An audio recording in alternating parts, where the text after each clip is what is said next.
إذا بسم الله الرحمن الرحيم، السلام عليكم ورحمة الله وبركاته. أهلا بكم حضورنا الكريم.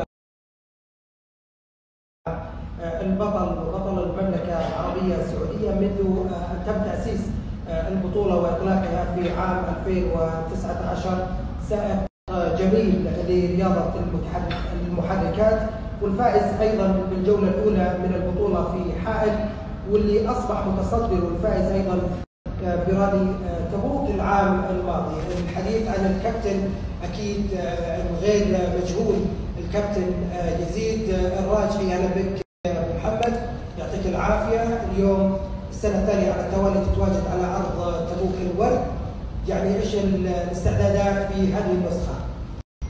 بسم الله الرحمن الرحيم، السلام عليكم جميعا. صراحة في البداية أوجه الصراحة شكر لإمارة المنطقة على سمو الأمير ونائبه على دعمهم لهذا الرالي وهذه الفعالية وإجراء جميع التسهيلات المطلوبة لنا كمتسابقين لممارسة هواياتنا في الأماكن السليمة.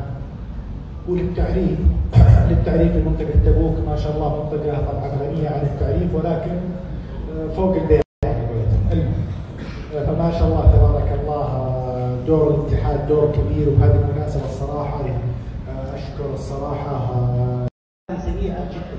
اليوم شفنا لما صارت أزمة كورونا الله يكون شر، كيف بالابلكيشن وكيف التقنية هذه كل الناس عرفت انه برا ما في الكلام هذا. اليوم موجود نفس الكلام اللي تشوفونه اليوم موجود هنا، هذا مو موجود ترى برا، نادر تلقاه في مناطق معينة فقط لا غير.